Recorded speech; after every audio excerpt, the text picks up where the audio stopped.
ಮದುವೆ ಎಂಬುದು ಎರಡು ಮನಸ್ಸುಗಳು ಒಂದಾಗುವ ಪವಿತ್ರ ಬಂಧವಾಗಿರಬೇಕು. ಆದರೆ ದಿಯಾಳನ್ನು ದಿಯಾ ಕುರಿತು ಹೇಳುವುದಾದರೆ ಅದು ಆಕೆಯ ಉನ್ನತ ಮಟ್ಟಕ್ಕೆ ಸಿಕ್ಕ ಅತಿದೊಡ್ಡ ಶಿಕ್ಷೆಯಾಗಿತ್ತು. ನಗರದ ಪ್ರಸಿದ್ಧ ಉದ್ಯಮಿ ರಾಜೇಶ್ ಅವರ ಏಕೈಕ ಮಗಳಾದ್ದರಿಂದ ಅವಳು ತನ್ನನ್ನು ಒಬ್ಬ ಮಹಾರಾಣಿಯಂತೆ ಭಾವಿಸಿದ್ದಳು. ಮತ್ತೊಂದೆಡೆ ಅರ್ಜುನ್ ಒಬ್ಬ ಸಾಮಾನ್ಯ ಗುಮಾಸ್ತ, ಅದಕ್ಕಿಂತ ಹೆಚ್ಚಾಗಿ ಒಬ್ಬ ಸರಳ ಮನುಷ್ಯ. ದಿಯಾಳನ್ನು ಕುರಿತು ಹೇಳುವುದಾದರೆ ಮದುವೆ ಅವಳ ಜಗತ್ತನ್ನೇ ನಾಶ ಮಾಡಿತು. ಕನಸುಗಳಿಗೆ ಮಸುಕು ಕವಿಯಿತು. ಪ್ರತಿದಿನ ಬೆಳಿಗ್ಗೆ ಅರ್ಜುನ್ ಕೆಲಸಕ್ಕೆ ಹೋಗಲು ಸಿದ್ಧವಾಗುತ್ತಿದ್ದಾಗ ಅವಳು ಅವನನ್ನು ತಲೆಗೆಲಸದಿಂದ ಕಾಲಿನವರೆಗೆ ನೋಡಿ ತಿರಸ್ಕಾರದಿಂದ ಹೇಳುತ್ತಿದ್ದಳು, ನೀವು ನನ್ನ ಮಟ್ಟದವರಲ್ಲ ಅರ್ಜುನ್, ನಿಮ್ಮನ್ನು ಮದುವೆಯಾಗಿದ್ದು ನನ್ನ ದುರದೃಷ್ಟ. ತಂದೆ ನನ್ನನ್ನು ಒಂದು ದೊಡ್ಡ ಕುಟುಂಬದಲ್ಲಿ ಮದುವೆ ಮಾಡಿಸಬಹುದಿತ್ತು.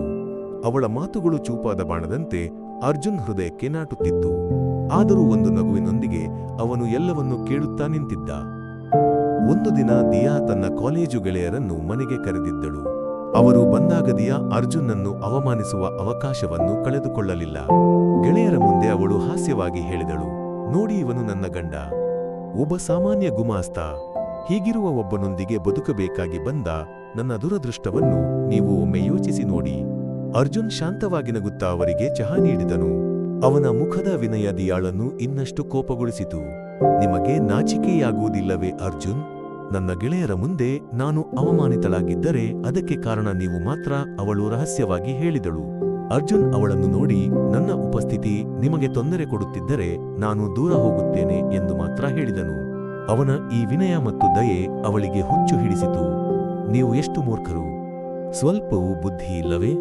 ಹಿಂದಿನ ಜನ್ಮದಲ್ಲಿ ನಾನು ಏನು ತಪ್ಪು ಮಾಡಿದ್ದೆಂದರೆ ನನ್ನ ಜೀವನದಲ್ಲಿ ಹೀಗೊಂದು ದುರಂತ ಎಂದು ಅವಳು ಗೆಳೆಯರು ಕೇಳುವಂತೆ ಹೇಳಿದಳು. ಈ ಘಟನೆ ದಿಯಾಳ ಅಹಂಕಾರ ಎಷ್ಟು ಆಳವಾಗಿದೆ ಎಂದು ತೋರಿಸಿತು. ಅರ್ಜುನ್ ಎಲ್ಲವನ್ನೂ ಸಹಿಸಿಕೊಂಡನು. ಅನೇಕ ಬಾರಿ ಮನೆಯ ಕೆಲಸದವರು ಕೂಡ ಆಶ್ಚರ್ಯಪಟ್ಟರು, ಒಬ್ಬ ಹೆಂಡತಿ ತನ್ನ ಗಂಡನನ್ನು ಹೇಗೆ ಇಷ್ಟು ಅವಮಾನಿಸುತ್ತಾಳೆ ಎಂದು. ಆದರೆ ಅರ್ಜುನ್ ಮುಖ ಶಾಂತವಾಗಿತ್ತು. ಕಣ್ಣುಗಳಲ್ಲಿ ನಾಚಿಕೆ ಇದ್ದರೂ ಕೋಪ ಅಥವಾ ದ್ವೇಷವಿರಲಿಲ್ಲ. ದಿಯಾಳ ಅಹಂಕಾರಿ ಮಾತುಗಳನ್ನು ಕೇಳಿ ಅರ್ಜುನ್ ಮೂಕನಾಗಿ ನಿಂತಾಗ ಅವನ ಮನಸ್ಸು ವರ್ಷಗಳ ಹಿಂದಕ್ಕೆ ಹೋಯಿತು. ಅಂದು ಇಂದಿನಂತೆ ದೊಡ್ಡ ಕಟ್ಟಡಗಳಾಗಲಿ ಐಷಾರಾಮಿ ಜೀವನವಾಗಲಿ ಇರಲಿಲ್ಲ. ಅರ್ಜುನ್ ತಂದೆ ಆನಂದ್ ಮತ್ತು ರಾಜೇಶ್ ಆಪ್ತ ಗೆಳೆಯರಾಗಿದ್ದರು. ಕಷ್ಟಗಳಿಂದ ತುಂಬಿದ ಒಂದು ಗ್ರಾಮದಿಂದ ಕನಸುಗಳೊಂದಿಗೆ ನಗರಕ್ಕೆ ಬಂದ ಇಬ್ಬರು ಯುವಕರು. ಹೋಟೆಲ್ಗಳಲ್ಲಿ ಪಾತ್ರೆ ತೊಳೆಯುತ್ತಾ ದಿನಗೂಲಿ ಕೆಲಸ ಮಾಡುತ್ತಿದ್ದರೂ ಅವರ ನಡುವಿನ ಸ್ನೇಹ ಇನ್ನಷ್ಟು ಬಲಗೊಂಡಿತು. ಒಂದು ದಿನ ನಮಗೆ ಸ್ವಂತ ಕಂಪನಿ ಶುರು ಮಾಡಬೇಕು ಎಂದು ಅವರು ಕನಸು ಕಂಡಿದ್ದರು. ಆ ಕನಸನ್ನು ನನಸು ಮಾಡಲು ಅವರು ಒಟ್ಟಾಗಿ ಹೆಜ್ಜೆ ಹಾಕಿದರು. ವರ್ಷಗಳು ಕಳೆದು ಹೋದವು. ಆನಂದ್ ಮತ್ತು ರಾಜೇಶ್ ಅವರ ಕಠಿಣ ಪರಿಶ್ರಮ ಫಲ ಕೊಟ್ಟಿತು. ಒಂದು ಸಣ್ಣ ಫ್ಯಾಕ್ಟರಿಯಿಂದ ಶುರುವಾದ ಅವರ ಉದ್ಯಮ ನಿಧಾನವಾಗಿ ಬೆಳೆಯಿತು. ಕಂಪನಿ ಬೆಳೆದಂತೆ ಸ್ನೇಹವೂ ಬೆಳೆಯಿತು. ಆದರೆ ವಿಧಿ ಅವರಿಗಾಗಿ ಇನ್ನೊಂದು ದಾರಿಯನ್ನು ಸಿದ್ಧಪಡಿಸಿತ್ತು. ಕಂಪನಿ ದೊಡ್ಡ ಆರ್ಥಿಕ ಬಿಕ್ಕಟ್ಟಿನಲ್ಲಿ ಸಿಲುಕಿತು. ಸಮುದ್ರದ ಮಧ್ಯದಲ್ಲಿ ಸಿಕ್ಕಿ ಹಾಕಿಕೊಂಡ ಒಂದು ಹಡಗಿನಂತೆ ಅದು ಮುಳುಗಲು ಶುರುವಾಯಿತು. ರಾಜೇಶ್ ಕುಸಿದು ಹೋದನು. ಅವನ ಎಲ್ಲಾ ಆಸ್ತಿಯನ್ನು ಕಂಪನಿಯಲ್ಲಿ ಹೂಡಿಕೆ ಮಾಡಿದ್ದನು. ಎಲ್ಲವನ್ನೂ ಕಳೆದುಕೊಂಡ ಸ್ಥಿತಿಯಲ್ಲಿ ಅವನು ಆತ್ಮಹತ್ಯೆಯ ಬಗ್ಗೆಯೂ ಯೋಚಿಸಿದನು. ಆದರೆ ಆನಂದ್ ಅವನನ್ನು ಕೈಬಿಡಲಿಲ್ಲ. ಸ್ವಂತ ಮನೆ ಸಂಪಾದನೆ ಎಲ್ಲವನ್ನೂ ಮಾರಿ ಅವನು ಕಂಪನಿಯನ್ನು ಸಾಲದಿಂದ ರಕ್ಷಿಸಿದನು. ರಾಜೇಶ್, ನಾವು ಒಟ್ಟಾಗಿ ಶುರು ಮಾಡಿದ್ದು, ಒಟ್ಟಾಗಿಯೇ ಕೊನೆಗೊಳಿಸೋಣ. ಹಣ ಬರುತ್ತದೆ ಹೋಗುತ್ತದೆ, ಆದರೆ ನಮ್ಮ ಸ್ನೇಹ ಹಾಗೆಯೇ ಇರುತ್ತದೆ. ಆನಂದ್ ಹೇಳಿದ ಮಾತುಗಳು ರಾಜೇಶ್ ಹೃದಯಕ್ಕೆ ನಾಟಿದವು. ಅದೇ ಸಮಯದಲ್ಲಿ ಆನಂದ್ಗೆ ಒಂದು ಕಾಯಿಲೆ ಬಂತು. ಹೆಚ್ಚು ದಿನ ಬದುಕುವುದಿಲ್ಲ ಎಂದು ವೈದ್ಯರು ಹೇಳಿದರು. ತನ್ನ ಅಂತ್ಯ ಸಮೀಪಿಸಿದೆ ಎಂದು ತಿಳಿದ ಆನಂದ್ ರಾಜೇಶನನ್ನು ಹತ್ತಿರಕ್ಕೆ ಕರೆದನು.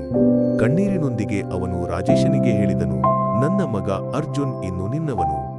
ನನ್ನ ಕನಸುಗಳು ಅವನಲ್ಲಿ ಜೀವಂತವಾಗಿರುತ್ತವೆ. ಈ ಕಂಪನಿಯ ನಿಜವಾದ ಮಾಲೀಕ ಅವನು. ರಾಜೇಶ್ ಮೌನವಾಗಿ ತಲೆ ಬಾಗಿದನು. ಆಗ ಆನಂದ್ ಒಂದು ಷರತ್ತನ್ನು ಇಟ್ಟನು. ಅರ್ಜುನ್ ಯಾರು ಎಂದು ಅವನಿಗೆ ಹೇಳಬೇಡ. ಅವನು ಒಬ್ಬ ಸಾಮಾನ್ಯನಾಗಿ ಬದುಕಲಿ. ನಿನ್ನ ಮಗಳು ದಿಯಾಳ ಅಹಂಕಾರ ಪೂರ್ಣವಾಗಿ ಹೋದಾಗ ಮಾತ್ರ ನೀನು ಅರ್ಜುನ್ನ ನಿಜವಾದ ವ್ಯಕ್ತಿತ್ವವನ್ನು ಬಹಿರಂಗಪಡಿಸಬೇಕು. ರಾಜೇಶನಿಗೆ ಈ ಮಾತುಗಳನ್ನು ಕೇಳಿ ಆಶ್ಚರ್ಯವಾಯಿತು. ಆದರೆ ಅವನು ಆ ಮಾತನ್ನು ಪಾಲಿಸಿದನು. ಆನಂದ್ ಇಹಲೋಕ ತ್ಯಜಿಸಿದಾಗ ರಾಜೇಶ್ ಅವನ ಹತ್ತಿರ ಅತ್ತನು. ವರ್ಷಗಳ ನಂತರ ನನ್ನ ಆ ಪ್ರತಿಜ್ಞೆಯೇ ಅರ್ಜುನ್ನ ಮೌನ ಮತ್ತು ಸಹನೆಯ ಹಿಂದಿನ ಕಾರಣ. ದಿಯಾಳ ಪ್ರತಿಯೊಂದು ಮಾತು, ಪ್ರತಿಯೊಂದು ಅವಮಾನವು ಅವನು ತನ್ನ ತಂದೆ ನೀಡಿದ ಪ್ರತಿಜ್ಞೆಯನ್ನು ಪೂರ್ಣಗೊಳಿಸುವ ಒಂದು ಅವಕಾಶವಾಗಿ ಮಾತ್ರ ನೋಡಿದನು. ದಿಯಾಳ ಅಹಂಕಾರ ಕರಗಿ ಹೋಗುವ ಆ ದಿನಕ್ಕಾಗಿ ಅವನು ಕಾಯುತ್ತಿದ್ದ. ಅರ್ಜುನ್ ಜೀವನ ಒಂದು ನಾಟಕದ 2 ದೃಶ್ಯಗಳಂತಿತ್ತು. ಮನೆಯಲ್ಲಿ ದಿಯಾಳ ಹಾಸ್ಯವನ್ನು ಕೇಳಿ ತಲೆ ಬಾಗಿಸುತ್ತಿದ್ದ ಅಸಹಾಯಕ ಗಂಡ, ಕಚೇರಿಯಲ್ಲಿ ಸಹೋದ್ಯೋಗಿಗಳ ಮುಂದೆ ತೃಪ್ತಿಕರನಾಗಿ ಕಾಣುವ ಒಬ್ಬ ಗುಮಾಸ್ತ. ಪ್ರತಿದಿನ ಬೆಳಿಗ್ಗೆ ಅವನು ದಿಯಾಳ ಅಹಂಕಾರಗಳನ್ನು ಕೇಳಿ ಕೆಲಸಕ್ಕೆ ಹೋಗುತ್ತಿದ್ದನು. ಅಲ್ಲಿಯೂ ಪರಿಸ್ಥಿತಿ ಭಿನ್ನವಾಗಿರಲಿಲ್ಲ. ಅರ್ಜುನ್, ನಿಮಗೆ ಇದು ಅರ್ಥವಾಗುವುದಿಲ್ಲ. ಇದು ಒಂದು ದೊಡ್ಡ ಕಂಪನಿ ಎಂದು ಸಹೋದ್ಯೋಗಿಗಳು ನಿರಂತರವಾಗಿ ಹೇಳುತ್ತಿದ್ದರು. ಅವನು ಒಂದು ನಗುವಿನೊಂದಿಗೆ ತಲೆ ಬಾಗಿಸಿ ಒಂದು ಮಾತು ಕೂಡ ಮರು ಉತ್ತರ ನೀಡದೆ. ಆದರೆ ರಾತ್ರಿ ಮನೆ ಮೂಕವಾದಾಗ ಅರ್ಜುನ್ ನಿಜವಾದ ಜೀವನ ಶುರು ಮಾಡುತ್ತಿದ್ದ. ಅವನು ನೇರವಾಗಿ ತನ್ನ ಕೋಣೆಯಲ್ಲಿದ್ದ ಸಣ್ಣ ಅಧ್ಯಯನ ಕೊಠಡಿಗೆ ಹೋಗುತ್ತಿದ್ದ. ಅಲ್ಲಿರುವ ಲ್ಯಾಪ್ಟಾಪ್ ತೆರೆದರೆ ಒಂದು ಹೊಸ ಜಗತ್ತು ಕಾಣಿಸುತ್ತಿತ್ತು. ರಾಜೇಶ್ ಕಂಪನಿಯ ಎಲ್ಲಾ ಫೈಲ್ಗಳು, ಆರ್ಥಿಕ ದಾಖಲೆಗಳು, ವರದಿಗಳು ಅವನ ಬೆರಳುತುದಿಯಲ್ಲಿ ಲಭ್ಯವಾಗುತ್ತಿತ್ತು. ಒಂದು ರಹಸ್ಯ ಕೋಡ್ ಮೂಲಕವೇ ಅವನು ಎಲ್ಲಾ ಮಾಹಿತಿಗಳನ್ನು ಸಂಗ್ರಹಿಸುತ್ತಿದ್ದನು. ಆ ಸಮಯದಲ್ಲಿ ಅವನು ದಿಯಾಳ ನಿರರ್ಥಕ ಗಂಡನಾಗಿರಲಿಲ್ಲ, ಬದಲಿಗೆ ಕಂಪನಿಯ ಬುದ್ಧಿ ಮತ್ತು ಶಕ್ತಿಯಾಗಿದ್ದ ನಿಜವಾದ ಸಿಇಒ ಆಗಿದ್ದನು. ಕಳೆದ 2 ತಿಂಗಳುಗಳಿಂದ ಕಂಪನಿಯ ಪ್ರಮುಖ ಪ್ರಾಜೆಕ್ಟ್ಗಳಲ್ಲಿ ಒಂದಕ್ಕೆ ಭಾರೀ ನಷ್ಟ ಉಂಟಾಗುತ್ತಿತ್ತು. ರಾಜೇಶ್ ಕೂಡ ಅದರ ಕಾರಣ ಕಂಡುಹಿಡಿಯಲು ಕಷ್ಟಪಡುತ್ತಿದ್ದನು. ಆದರೆ ಅರ್ಜುನ್ ತನ್ನ ಗುಮಾಸ್ತನ ವೇಷದಲ್ಲಿ ಕಚೇರಿಯ ಪ್ರತಿಯೊಂದು ಚಲನವಲನವನ್ನು ಗಮನಿಸಿ ರಾತ್ರಿಯಲ್ಲಿ ಅದರ ಬಗ್ಗೆ ಆಳವಾಗಿ ಅಧ್ಯಯನ ಮಾಡಿದನು. ಒಂದು ರಾತ್ರಿ ಅವನು ಕಾರಣವನ್ನು ಕಂಡುಹಿಡಿದನು. ಕಂಪನಿಯ ವಿತರಣೆ ಜಾಲದಲ್ಲಿದ್ದ ಒಂದು ಸಣ್ಣ ದೋಷವೇ ಅದು. ಅರ್ಜುನ್ ತಕ್ಷಣ ಒಂದು ರಹಸ್ಯ ವರದಿಯನ್ನು ಸಿದ್ಧಪಡಿಸಿ ರಾಜೇಶನಿಗೆ ಕಳುಹಿಸಿದನು. ವರದಿಯ ಸೂಚನೆಗಳ ಪ್ರಕಾರ ರಾಜೇಶ್ ಬದಲಾವಣೆಗಳನ್ನು ಮಾಡಿದನು. 1 ವಾರದೊಳಗೆ ಆ ಪ್ರಾಜೆಕ್ಟ್ ಮತ್ತೆ ಲಾಭದಾಯಕವಾಯಿತು. ರಾಜೇಶನಿಗೆ ಆಶ್ಚರ್ಯವಾಯಿತು. ಯಾರು ಈ ವರದಿಗಳನ್ನು ಕಳುಹಿಸುತ್ತಿದ್ದಾರೆ ಎಂದು ಅವನಿಗೆ ಗೊತ್ತಿರಲಿಲ್ಲ. ಅರ್ಜುನ್ ಒಬ್ಬ ಮೂಕ ಯೋಧನಂತೆ ತನ್ನ ಕರ್ತವ್ಯವನ್ನು ನಿರ್ವಹಿಸಿದನು. ದಿಯಾಳ ಪ್ರತಿಯೊಂದು ಹಾಸ್ಯವೂ, ಪ್ರತಿಯೊಂದು ಅವಮಾನವೂ ಅವನ ರಕ್ಷಾ ಕವಚಕ್ಕೆ ಇನ್ನಷ್ಟು ಶಕ್ತಿ ನೀಡಿತು. ಒಂದು ಸಂಜೆ ರಾಜೇಶ್ ತುಂಬಾ ಚಿಂತೆಯಿಂದ ಮನೆಗೆ ಬಂದನು. ಅವನ ಮುಖ ಕಪ್ಪಾಗಿತ್ತು, ಕಣ್ಣುಗಳಲ್ಲಿ ಭಯ ತುಂಬಿತ್ತು. ದಿಯಾ ಅದನ್ನು ಗಮನಿಸಿದಳು. ಏನು ತಂದೆ, ಏನಾದರೂ ಸಮಸ್ಯೆ ಇದೆಯೇ ಎಂದು ಅವಳು ಕೇಳಿದಳು. ರಾಜೇಶ್ ಕುರ್ಚಿಯಲ್ಲಿ ಕುಸಿದು ಕುಳಿತು, ದಿಯಾ, ನಮ್ಮ ಕಂಪನಿ ಒಂದು ದೊಡ್ಡ ಬಿಕ್ಕಟ್ಟಿನಲ್ಲಿದೆ. ಏನಾಯಿತು ತಂದೆ ಎಂದು ದಿಯಾ ಆತಂಕದಿಂದ ಕೇಳಿದಳು. ನಗರದ ಅತಿದೊಡ್ಡ ವ್ಯಾಪಾರ ದೈತ್ಯ ವೀರೇಂದ್ರ ನಮ್ಮ ಕಂಪನಿಯನ್ನು ಸ್ವಾಧೀನಪಡಿಸಿಕೊಳ್ಳಲು ನಿರ್ಧರಿಸಿದ್ದಾರೆ, ರಾಜೇಶ್ ಹೇಳಿದನು. ದಿಯಾಳ ಮುಖ ಕಪ್ಪಾಯಿತು. ವೀರೇಂದ್ರನ ಬಗ್ಗೆ ಸುದ್ದಿಗಳು ಅವಳಿಗೆ ಗೊತ್ತಿತ್ತು. ಕ್ರೂರ, ಯಾರನ್ನೂ ಸುಮ್ಮನೆ ಬಿಡದ ಒಬ್ಬ ವ್ಯಾಪಾರಿ. ಈ ಸುದ್ದಿ ಕೇಳಿ ದಿಯಾ ಅರ್ಜುನ್ ಕಡೆಗೆ ತಿರುಗಿದಳು. ತಿರಸ್ಕಾರದಿಂದ ಅವಳು ಹೇಳಿದಳು, ಅರ್ಜುನ್, ನಿಮಗೆ ಅರ್ಥವಾಗುತ್ತಿದೆಯೇ? ಇದು ನಿಜವಾದ ಜಗತ್ತು. ಶ್ರೀಮಂತರು ಪರಸ್ಪರ ಕತ್ತು ಕತ್ತರಿಸುವ ಜಗತ್ತು. ಕೇವಲ ಒಬ್ಬ ಗುಮಾಸ್ತನಿಗೆ ಈ ಆಟ ಅರ್ಥವಾಗುವುದಿಲ್ಲ. ಆದರೆ ಅರ್ಜುನ್ ಶಾಂತವಾಗಿ ಭಯವಿಲ್ಲದೆ ಅವಳನ್ನು ನೋಡಿದನು. ಅವನ ಕಣ್ಣುಗಳಲ್ಲಿ ಒಂದು ಹೊಸ ಬೆಳಕು ಅವಳಿಗೆ ಕಾಣಿಸಲಿಲ್ಲ. ಇದೆಲ್ಲ ನಿಮಗೆ ಸಂಬಂಧಿಸಿದ ವಿಷಯವಲ್ಲ ಅರ್ಜುನ್. ನಿಮ್ಮಂತಹವರಿಗೆ ಇಲ್ಲಿ ನಿಲ್ಲಲು ಕೂಡ ಅರ್ಹತೆಯಿಲ್ಲ, ಅವಳು ಮುಂದುವರಿಸಿದಳು. ಅರ್ಜುನ್ ನಿಧಾನವಾಗಿ ಹೇಳಿದನು, ಕೆಲವೊಮ್ಮೆ ಆಟಗಾರರೇ ಆಟದ ಮೈದಾನವನ್ನು ಬದಲಾಯಿಸುತ್ತಾರೆ, ಆಟದ ಮೈದಾನ ಆಟಗಾರರನ್ನು ಬದಲಾಯಿಸುವುದಿಲ್ಲ. ದಿಯಾ ಅವನ ಮಾತುಗಳಿಗೆ ತಿರಸ್ಕಾರದಿಂದ ನಕ್ಕಳು. ಆದರೆ ಆ ರಾತ್ರಿ ಅರ್ಜುನ್ ನಿದ್ದೆ ಮಾಡಲಿಲ್ಲ. ಅವನು ತನ್ನ ಅಧ್ಯಯನ ಕೊಠಡಿಯಲ್ಲಿ ಗಂಟೆಗಳ ಕಾಲ ಕಳೆದನು. ವೀರೇಂದ್ರನ ಕಂಪನಿಯ ಎಲ್ಲಾ ದಾಖಲೆಗಳು, ಅವನ ಹಿಂದಿನ ಚಲನವಲನಗಳನ್ನು ಅವನು ಅಧ್ಯಯನ ಮಾಡಿದನು. ವೀರೇಂದ್ರನ ಅನಿರೀಕ್ಷಿತ ನಡೆಗಳನ್ನು ಹೇಗೆ ಪ್ರತಿರೋಧಿಸಬೇಕು ಎಂದು ಅವನು ತನ್ನ ಮನಸ್ಸಿನಲ್ಲಿ ಯೋಜನೆ ಹಾಕಿದನು. ಇದು ಕೇವಲ ಒಂದು ವ್ಯಾಪಾರ ಯುದ್ಧವಲ್ಲ, ತನ್ನ ತಂದೆಯ ಕನಸು ಮತ್ತು ರಾಜೇಶನಿಗೆ ನೀಡಿದ ಪ್ರತಿಜ್ಞೆ, ದಿಯಾಳ ಅಹಂಕಾರಕ್ಕೆ ಉತ್ತರವೂ ಆಗಿದೆ ಎಂದು ಅವನು ಅರ್ಥಮಾಡಿಕೊಂಡನು. ಇನ್ನಷ್ಟು ಕಾಯಿ ದಿಯಾ. ಅವನು ಬಾಲ್ಕನಿಯಲ್ಲಿ ಕುಳಿತು ನಕ್ಷತ್ರಗಳನ್ನು ನೋಡಿ ಪಿಸುಗುಟ್ಟಿದನು. ಆಟ ಶುರುವಾಗಲಿದೆ.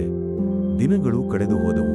ವೀರೇಂದ್ರ ಕಂಪನಿಯನ್ನು ಸ್ವಾಧೀನಪಡಿಸಿಕೊಳ್ಳಲು ಹರಾಜಿನ ದಿನಾಂಕವನ್ನು ಘೋಷಿಸಿದನು. ರಾಜೇಶ್ ಭಯಭೀತನಾದನು. ತಾನು ಸೋಲಿನ ಅಂಚಿನಲ್ಲಿದ್ದೇನೆ ಎಂದು ಅವನು ಅರ್ಥಮಾಡಿಕೊಂಡನು. ದಿಯಾಳಂತೂ ತನ್ನ ತಂದೆ ಸೋಲುತ್ತಿರುವುದು ಅರ್ಜುನ್ನ ಕೌಶಲ್ಯರಹಿತತೆಯಿಂದ ಎಂದು ನಂಬಿದಳು. ಪ್ರತಿದಿನ ಅವಳು ಅವನನ್ನು ಇನ್ನಷ್ಟು ಹಾಸ್ಯ ಮಾಡಿದಳು. ನೀವು ಈ ಬಿಕ್ಕಟ್ಟಿಗೆ ಒಂದು ಪರಿಹಾರವನ್ನು ಕಂಡುಹಿಡಿಯಲು ಸಾಧ್ಯವಾಗಿದ್ದರೆ ಏನು ಮಾಡುವುದು ನಿಮಗೆ ಅದಕ್ಕೆ ಸಾಧ್ಯವಿಲ್ಲವಲ್ಲ ಎಂದು ಅವಳು ಹೇಳಿದಾಗ ಅರ್ಜುನ್ ಶಾಂತವಾದ ಒಂದು ನಗು ನೀಡಿದನು. ದಿಯಾಳ ಮನಸ್ಸು ಒಂದು ಚಂಡಮಾರುತದಲ್ಲಿತ್ತು. ತನ್ನ ಗಂಡ ಕೇವಲ ಒಬ್ಬ ಮೂರ್ಖನೇ ಅಥವಾ ಭಯವಿಲ್ಲದವನೇ ಎಂದು ಅವಳಿಗೆ ಅರ್ಥಮಾಡಿಕೊಳ್ಳಲು ಸಾಧ್ಯವಾಗಲಿಲ್ಲ. ಅವನ ಮೌನ ಅವಳನ್ನು ಅಸಹಜಗೊಳಿಸಿತು. ಸಾಮಾನ್ಯವಾಗಿ ಒಬ್ಬ ಗಂಡ ಇಷ್ಟು ಅವಮಾನಗಳನ್ನು ಸಹಿಸುವುದಿಲ್ಲ. ಆದರೆ ಅರ್ಜುನ್ ಏನನ್ನೂ ಹೇಳದೆ ನಗುತ್ತಾ ತಲೆ ಬಾಗಿಸಿದನು. ಅವನ ಮೌನ ಒಂದು ಶಕ್ತಿಯಂತೆ ಅವಳಿಗೆ ಅನಿಸಿತು. ಆ ರಾತ್ರಿಗಳಲ್ಲಿ ಅವಳು ನಿದ್ದೆ ಮಾಡದೆ ಯೋಚಿಸಿದಳು, ಈ ಮನುಷ್ಯ ಹೀಗೇಕೆ? ಅವನ ಮನಸ್ಸು ಒಂದು ಸಮುದ್ರದಂತೆ ಆಳವಾಗಿದೆಯೇ ಅಥವಾ ಕೇವಲ ಒಂದು ಖಾಲಿ ಪಾತ್ರೆಯಂತೆ ಇದೆಯೇ? ಅದೇ ಸಮಯದಲ್ಲಿ ಅರ್ಜುನ್ ನಿದ್ದೆಯಿಲ್ಲದ ರಾತ್ರಿಗಳ ನಂತರ ತನ್ನ ಯೋಜನೆಯನ್ನು ಪೂರ್ಣಗೊಳಿಸಿದನು. ಹರಾಜಿಗೆ 1 ವಾರ ಮುಂಚೆ ಅವನು ರಹಸ್ಯವಾಗಿ ಕಂಪನಿಯ ಆರ್ಥಿಕ ದಾಖಲೆಗಳಲ್ಲಿ ಕೆಲವು ಬದಲಾವಣೆಗಳನ್ನು ಮಾಡಿದನು. ಇದು ವೀರೇಂದ್ರನನ್ನು ಗೊಂದಲಕ್ಕೀಡು ಮಾಡಲು. ತಾನು ಒಬ್ಬ ಸಾಮಾನ್ಯನೆಂದು ಅವನನ್ನು ನಂಬಿಸಲು ಅವನು ಅನೇಕ ಪತ್ರಗಳನ್ನು ರಹಸ್ಯವಾಗಿ ವೀರೇಂದ್ರನ ಕಚೇರಿಗೆ ಕಳುಹಿಸಿದನು. ಹರಾಜಿಗೆ ಮುಂಚಿನ ಆ ದಿನಗಳು ಅವನ ಜೀವನದ ಅತಿ ದೊಡ್ಡ ಪರೀಕ್ಷೆಯಾಗಿತ್ತು. ಆದರೂ ಅವನ ಮನಸ್ಸು ಶಾಂತವಾಗಿತ್ತು. ಇನ್ನು ಕಾಲವೇ ನಿರ್ಧರಿಸಲಿ, ಅವನು ತನ್ನೊಂದಿಗೆ ಹೇಳಿದನು, ಎಲ್ಲವೂ ಸರಿಯಾದ ಸಮಯದಲ್ಲಿ ಹೊರಬರುತ್ತದೆ. ಆ ದಿನ ಬಂತು. ರಾಜೇಶ್, ದಿಯಾ ಮತ್ತು ಅರ್ಜುನ್ ಹರಾಜಿನ ಸಭಾಂಗಣಕ್ಕೆ ಬಂದರು. ಸಭಾಂಗಣ ತುಂಬಿತ್ತು. ನಗರದ ಅತಿ ದೊಡ್ಡ ವ್ಯಾಪಾರಿಗಳು, ಪ್ರಮುಖ ಕುಟುಂಬಗಳು, ಮಾಧ್ಯಮದವರು ಎಲ್ಲರೂ ಅಲ್ಲಿ ಉಪಸ್ಥಿತರಿದ್ದರು.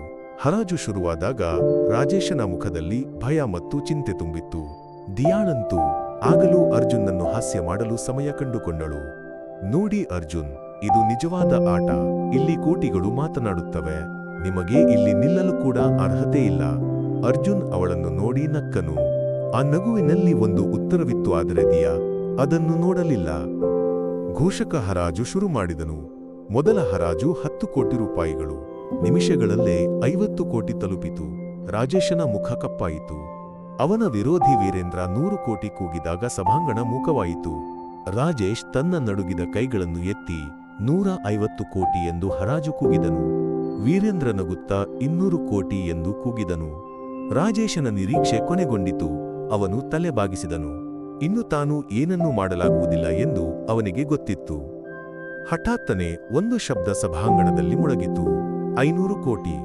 ಇಡೀ ಸಭಾಂಗಣ ಮೂಕವಾಯಿತು. ಎಲ್ಲರ ಕಣ್ಣುಗಳು ಶಬ್ದ ಬಂದ ಕಡೆಗೆ ತಿರುಗಿದವು. ಮಾಧ್ಯಮ ಕ್ಯಾಮೆರಾಗಳು ಆ ದಿಕ್ಕಿಗೆ ಕೇಂದ್ರೀಕೃತವಾದವು. ಅದು ಅರ್ಜುನ್, ದಿಯಾಳ ಗಂಡ. ಅವನ ಸರಳ ಬಟ್ಟೆಗಳು, ಶಾಂತ ಮುಖ. ಅರ್ಜುನ್ ಕುರ್ಚಿಯಿಂದ ಎದ್ದು ನಿಂತನು. ದಿಯಾ ಆಶ್ಚರ್ಯದಿಂದ ಅವನನ್ನು ನೋಡಿದಳು. ನೀವು ಹುಚ್ಚರ ಅರ್ಜುನ್? 500 ಕೋಟಿ ಎಷ್ಟು ಎಂದು ನಿಮಗೆ ಗೊತ್ತಿದೆಯೇ? ನಿಮಗೆ ಹೇಗೆ ಈ ಹರಾಜು ಕೂಗಲು ಸಾಧ್ಯವಾಯಿತು? ನಿಮಗೆ ಏನೂ ಇಲ್ಲವಲ್ಲ? ದಿಯಾಳ ಮಾತುಗಳು ನಡುಗಿದವು. ರಾಜೇಶನಿಗೆ ನಂಬಲು ಸಾಧ್ಯವಾಗಲಿಲ್ಲ. ಅವನು ಅರ್ಜುನ್ನನ್ನು ದಿಟ್ಟಿಸಿ ನೋಡಿದನು. ಹರಾಜು ಕೂಗಿದ ಆ ದೊಡ್ಡ ಮೊತ್ತವನ್ನು ಕೇಳಿ ಎಲ್ಲರೂ ಆಶ್ಚರ್ಯಪಟ್ಟರು. ಈ ಅನಿರೀಕ್ಷಿತ ನಡೆ ವೀರೇಂದ್ರನನ್ನು ಕೂಡ ಗಲಿಬಿಲಿಗೊಳಿಸಿತು. ಹರಾಜನ್ನು ಪುನರಾವರ್ತಿಸಿ, ಘೋಷಕ ಕೂಗಿದನು. 500 ಕೋಟಿ ಹರಾಜು ಖಚಿತವಾಗಿದೆ. ಇತರ ಉದ್ಯಮಿಗಳು ಹಿಂದಕ್ಕೆ ಸರಿದರು. ನಿಜವಾದ ಆಟ ಈಗ ಶುರುವಾಗಿದೆ. 500 ಕೋಟಿ. ಅರ್ಜುನ್ ಕೂಗಿದ ಆ ಮೊತ್ತ ಸಭಾಂಗಣದಲ್ಲಿ ಒಂದು ಬಾಂಬ್ನಂತೆ ಮೊಳಗಿತು. ದಿಯಾಳ ಉಸಿರು ನಿಂತಿತು. ರಾಜೇಶನ ಕಣ್ಣುಗಳು ಹೊರಬಂದವು. ವೀರೇಂದ್ರ ಗಲಿಬಿಲಿಯಿಂದ ಅರ್ಜುನ್ನನ್ನು ದಿಟ್ಟಿಸಿ ನೋಡಿದನು. ಈ ಮನುಷ್ಯ ಯಾರು? ಇವನಿಗೆ ಹೇಗೆ ಇಷ್ಟು ದೊಡ್ಡ ಹರಾಜು ಕೂಗಲು ಸಾಧ್ಯವಾಯಿತು? ವೀರೇಂದ್ರ ತನ್ನ ಸಹೋದ್ಯೋಗಿಗಳಿಗೆ ಕೇಳಿದನು, ಆದರೆ ಅವರಿಗೂ ಉತ್ತರವಿಲ್ಲ. ಅರ್ಜುನ್ ಶಾಂತವಾಗಿ ಒಂದು ಲೋಟ ನೀರನ್ನು ತೆಗೆದುಕೊಂಡು ಕುಡಿದನು. ಒಂದು ಗುಟುಕು ನೀರು ಕುಡಿದು ಅವನು ನಿಧಾನವಾಗಿ ಮೈಕ್ ಹತ್ತಿರ ನಡೆದನು. ಅವನ ಪ್ರತಿಯೊಂದು ಚಲನೆಯೂ ಆತ್ಮವಿಶ್ವಾಸದಿಂದ ತುಂಬಿತ್ತು. ಮಾಧ್ಯಮ ಕ್ಯಾಮೆರಾಗಳು ಅವನ ಪ್ರತಿಯೊಂದು ಚಲನೆಯನ್ನು ಸೆರೆಹಿಡಿದವು. ನಿಮಗೆಲ್ಲರಿಗೂ ನಾನು ಯಾರು ಎಂದು ಗೊತ್ತಿರಬಹುದು. ಕೇವಲ ಒಬ್ಬ ಸಾಮಾನ್ಯ ಗುಮಾಸ್ತದಿಯಾಳ ಕೌಶಲ್ಯರಹಿತ ಗಂಡ, ಅರ್ಜುನ್ ನಗುತ್ತಾ ಹೇಳಿದನು. ಆದರೆ ಯಾರಿಗೂ ಗೊತ್ತಿಲ್ಲದ ಒಂದು ಸತ್ಯವಿದೆ. ಅರ್ಜುನ್ ಮಾತುಗಳು ಸಭಾಂಗಣದಲ್ಲಿ ಮೊಳಗಿದವು. ಎಲ್ಲರ ಕಣ್ಣುಗಳು ಅವನ ಮೇಲಿದ್ದವು. ನಾನು ಒಬ್ಬ ಸಾಮಾನ್ಯನಲ್ಲ. ನಾನು ಈ ಕಂಪನಿಯ ನಿಜವಾದ ಮಾಲೀಕ. ಅದು ಒಂದು ಬಹಿರಂಗಪಡಿಸುವಿಕೆಯಾಗಿತ್ತು. ಒಂದು ಬಾಂಬ್ನಂತೆ ಅದು ಸಭಾಂಗಣದಲ್ಲಿ ಸಿಡಿಯಿತು. ಜನರು ಕುರ್ಚಿಗಳಿಂದ ಎದ್ದು ನಿಂತರು. ಗುಸುಗುಸು ಮಾತುಗಳು ಅಲೆಗಳಂತೆ ಏರಿದವು. ಇದು ಹೇಗೆ ಸಾಧ್ಯ? ರಾಜೇಶ್ ಅಲ್ಲವೇ ಕಂಪನಿಯ ಮಾಲೀಕ? ದಿಯಾ ಆಶ್ಚರ್ಯದಿಂದ ರಾಜೇಶನ ಕೈ ಹಿಡಿದಳು. ಇಲ್ಲೇ ಇಲ್ಲ, ತಂದೆ ಏನಾದರೂ ಹೇಳಿ, ಇವನು ಸುಳ್ಳು ಹೇಳುತ್ತಿದ್ದಾನೆ. ರಾಜೇಶ್ ತಲೆ ಬಾಗಿಸಿದನು. ಅವನ ಕಣ್ಣುಗಳಲ್ಲಿ ನಾಚಿಕೆ ಮತ್ತು ತಪ್ಪಿತಸ್ಥ ಭಾವನೆ ತುಂಬಿತ್ತು. ದಿಯಾ, ಇದು ಸತ್ಯ. ಈ ಕಂಪನಿಯನ್ನು ಉಳಿಸಲು ಕಾರಣ ಅರ್ಜುನ್. ನಾನು ಹೆಸರಿಗೆ ಮಾತ್ರ ಮಾಲೀಕನಾಗಿದ್ದೆ. ದಿಯಾಳ ಕಣ್ಣುಗಳು ತುಂಬಿದವು. ಅವಳ ಕಾಲುಗಳಿಗೆ ಬಲವಿಲ್ಲವಾಯಿತು. ತಾನು ಪ್ರತಿದಿನ ಅವಮಾನಿಸಿದ ಅದೇ ವ್ಯಕ್ತಿಯೇ ತನ್ನ ಜೀವನದ ಅತಿ ದೊಡ್ಡ ಶಕ್ತಿಯೆಂದು ಅವಳಿಗೆ ಅರ್ಥ ಮಾಡಿಕೊಳ್ಳಲು ಸಾಧ್ಯವಾಗಲಿಲ್ಲ. ಅವಳು ನಂಬಲಾಗದಷ್ಟು ಅರ್ಜುನ್ನನ್ನು ನೋಡಿದಳು. ಆದರೆ ಅರ್ಜುನ್, ನೀವು ಏಕೆ ಈ ಸತ್ಯವನ್ನು ನನ್ನಿಂದ ಮರೆಮಾಚಿದಿರಿ? ಏಕೆ ನೀವು ಒಬ್ಬ ಸಾಮಾನ್ಯ ಉದ್ಯೋಗಿ ಎಂದು ನನ್ನನ್ನು ನಂಬಿಸಿದಿರಿ? ಅವಳು ನಡುಕದಿಂದ ಕೇಳಿದಳು. ಅರ್ಜುನ್ ಶಾಂತವಾಗಿ ಅವಳನ್ನು ನೋಡಿದನು. ಏಕೆಂದರೆ ಈ ಮದುವೆ ನಿಮ್ಮ ತಂದೆಯ ಮನವಿಯ ಪ್ರಕಾರ ನಡೆದಿತ್ತು. ನೀವು ಸ್ವತಃ ನನ್ನನ್ನು ಗುರುತಿಸುವ ತನಕ ನನ್ನ ನಿಜವಾದ ವ್ಯಕ್ತಿತ್ವವನ್ನು ಬಹಿರಂಗಪಡಿಸುವುದಿಲ್ಲ ಎಂದು ನಾನು ಅವರಿಗೆ ಮಾತು ಕೊಟ್ಟಿದ್ದೆ. ನಾನು ನಿಮ್ಮ ಎಲ್ಲಾ ಮಾತುಗಳನ್ನು ಸಹಿಸಿದೆ, ಎಲ್ಲಾ ಅವಮಾನಗಳನ್ನು ಸಹಿಸಿದೆ, ಏಕೆಂದರೆ ನೀವು ನನ್ನ ತಂದೆಯ ಗೆಳೆಯನ ಮಗಳಾಗಿದ್ದಿರಿ. ಆ ಸ್ನೇಹಕ್ಕೆ ನಾನು ಋಣ ತೀರಿಸಲು ಬಯಸಿದ್ದೆ. ರಾಜೇಶನ ಕಣ್ಣುಗಳು ತುಂಬಿದವು. ಅವನು ನಡುಕದಿಂದ ಅರ್ಜುನ್ನ ಕೈ ಹಿಡಿದು ಹೇಳಿದನು, ಅರ್ಜುನ್ ಮಗನೇ, ನಾನು ನಿನಗೆ ಅನ್ಯಾಯ ಮಾಡಿದ್ದೇನೆ. ಇಂದು ನಾನು ಒಪ್ಪಿಕೊಳ್ಳುತ್ತೇನೆ. ನೀನು ನನ್ನ ಕಂಪನಿಯನ್ನು ಮಾತ್ರವಲ್ಲ, ನನ್ನ ಅಭಿಮಾನವನ್ನು ಕಾಪಾಡಿದೆ. ದಿಯಾ ನಡುಗುತ್ತಾ ಹಿಂದಕ್ಕೆ ಹೋದಳು. ಅವಳ ಎಲ್ಲ ಅಹಂಕಾರವೂ, ಅವಳ ಎಲ್ಲ ಗರ್ವವೂ ಒಂದು ಕ್ಷಣದಲ್ಲಿ ನಾಶವಾಯಿತು. ಅವಳು ಕುಸಿದು ಬಿದ್ದ ಒಂದು ಪ್ರತಿಮೆಯಂತೆ ನಿಂತಳು. ದಿಯಾಳ ಕಣ್ಣುಗಳಲ್ಲಿ ಪಶ್ಚಾತ್ತಾಪ ತುಂಬಿತ್ತು. ಅವಳ ಬಾಯಿಂದ ಒಂದು ಶಬ್ದ ಕೂಡ ಬರಲಿಲ್ಲ. ಅವಳು ಯೋಚಿಸಿದಳು, ನಾನು ರಾತ್ರಿ ಹಗಲು ಅವಮಾನಿಸಿದ ಅದೇ ವ್ಯಕ್ತಿ ನಿಜವಾಗಿಯೂ ದೊಡ್ಡವನು. ರಾಜೇಶ್ ಮಗಳನ್ನು ನೋಡಿ ಹೇಳಿದನು, ದಿಯಾ, ಈಗ ನಿಮಗೆ ಅರ್ಥವಾಯಿತೆ? ಒಬ್ಬ ಮನುಷ್ಯನ ಬೆಲೆ ಅವನ ಬಟ್ಟೆಗಳಿಂದಲ್ಲ, ರೂಪದಿಂದಲ್ಲ, ಬದಲಿಗೆ ಅವನ ಕಾರ್ಯಗಳಿಂದ, ಅವನ ಹೃದಯದಿಂದ. ನೀವು ಯಾವಾಗಲೂ ಚಿಕ್ಕವನು ಎಂದು ತಿಳಿದ ಅರ್ಜುನ್ ಇಂದು ಅತಿ ದೊಡ್ಡವನು. ದಿಯಾ ನಡುಗುತ್ತಾ ಕುರ್ಚಿಯಿಂದ ಎದ್ದು ನಿಂತಳು. ಅವಳ ಕಣ್ಣುಗಳಿಂದ ನೀರು ನಿಲ್ಲದೆ ಹರಿಯಿತು. ಅವಳು ನಿಧಾನವಾಗಿ ಅರ್ಜುನ್ನ ಹತ್ತಿರ ನಡೆದಳು. ಮಾಧ್ಯಮ ಕ್ಯಾಮರಾಗಳು ಅವಳ ಕಡೆಗೆ ತಿರುಗಿದವು. ಎಲ್ಲರೂ ಏನಾದರೂ ದೊಡ್ಡ ಸಮಸ್ಯೆ ಉಂಟಾಗುತ್ತದೆ ಎಂದು ಭಾವಿಸಿದ್ದರು. ಆದರೆ ದಿಯಾ ನಡುಗುತ್ತಾ ಅರ್ಜುನ್ನ ಕೈ ಹಿಡಿದಳು. ಅವಳ ಧ್ವನಿ ನಡುಗಿತು. ಅರ್ಜುನ್, ನನ್ನನ್ನು ಕ್ಷಮಿಸಿ. ನಾನು ನಿಮ್ಮನ್ನು ಎಂದಿಗೂ ಅರ್ಥ ಮಾಡಿಕೊಳ್ಳಲಿಲ್ಲ. ಪ್ರತಿ ಬಾರಿಯೂ ನಾನು ನಿಮ್ಮನ್ನು ನೋಯಿಸಿದೆ, ಅವಮಾನಿಸಿದೆ. ನೀವು ಎಂದಿಗೂ ತಿರುಗಿ ಏನನ್ನೂ ಹೇಳಲಿಲ್ಲ. ನಾನು ನೀವು ದುರ್ಬಲರು ಎಂದು ತಿಳಿದಿದ್ದೆ. ಆದರೆ ಇಂದು ನನಗೆ ಅರ್ಥವಾಯಿತು, ನೀವು ಅತಿ ಶಕ್ತಿಶಾಲಿ ಎಂದು. ಅರ್ಜುನ್ ಅವಳನ್ನು ನೋಡಿದನು. ಅವನ ಮುಖದಲ್ಲಿ ಅದೇ ಹಳೆಯ ಶಾಂತವಾದ ನಗು. ಅವನು ನಿಧಾನವಾಗಿ ಹೇಳಿದನು, ದಿಯಾ, ಸಂಬಂಧಗಳು ಅವಮಾನಗಳಿಂದ ಮತ್ತು ಕಟುವಾದ ಮಾತುಗಳಿಂದ ಮುರಿಯುವುದಿಲ್ಲ. ಅವು ಮುರಿಯುವುದು ಒಬ್ಬ ಮನುಷ್ಯ ಕ್ಷಮಿಸುವುದನ್ನು ನಿಲ್ಲಿಸಿದಾಗ. ನಾನು ಎಂದಿಗೂ ಕ್ಷಮಿಸುವುದನ್ನು ನಿಲ್ಲಿಸಲಿಲ್ಲ. ದಿಯಾ ಅಳುತ್ತಾ ಹೇಳಿದಳು, ಅರ್ಜುನ್, ನಾನು ನಾಚಿಕೆಗೇಡಿನವಳು.